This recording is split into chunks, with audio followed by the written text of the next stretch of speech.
నమస్కారం.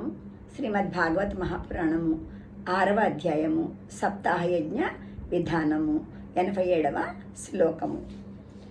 ననర్తమధ్యే త్రికమేవ తత్ర భక్త్యాదికానాం నటవత్సు తేజసాం అలౌకికం కీర్తనమేతదీక్ష్య హరిప్రసన్నోపి వచోబ్రవీత్.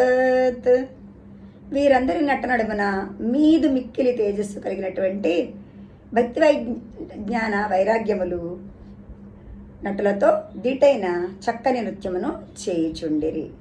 అలౌకికమైన ఇట్టి కీర్తనమును తిలకించిన భగవానుడు శ్రీహరి అత్యంత ప్రసన్నుడు అయ్యెను. అప్పుడు ఆ ప్రభువు ఇట్లా చెప్పసాగెను. 88వ శ్లోకము. మత్తో వరం భావవృతాద్వృణుద్వం ప్రీత కదా కీర్తనతోస్మి సాంప్రతం శ్రుత్వేతి తద్వాక్యమతి ప్రసన్నాః ప్రేమార్ధచిత్తా హరిమూచిరేతే. నేను మీ యొక్క కథ కీర్తనముల చేత మిక్కిలి ప్రసన్నుడను అయితిని. మీలో పొంగుచున్నటువంటి భక్తి భావము ఇప్పుడు నన్ను మీ వశము చేసుకొనినది.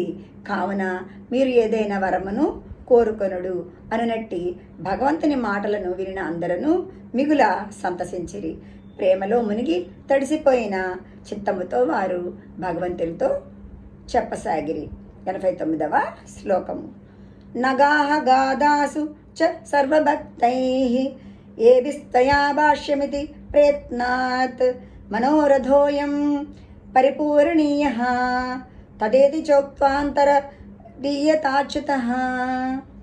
హే భగవాన్, ఇక ముందు భవిష్యత్తులో ఈ సప్తాహ కథా కార్యక్రమము ఎక్కడెక్కడ జరుగుచూ ఉండునో తాము అక్కడక్కడ తమ పార్షదులతో కూడా తప్పక విచ్చేయవలెనని మా కోరిక. కనుక మా మాటలను మన్నించి ఈ మా కోరికను పరిపూర్తి చేయగలరు అని వారందరూ కోరిన వెంటనే భగవంతుడు తదాస్తు అని చెప్పి తక్షణమే అదృశ్యము అయ్యెను. ధన్యవాదములు.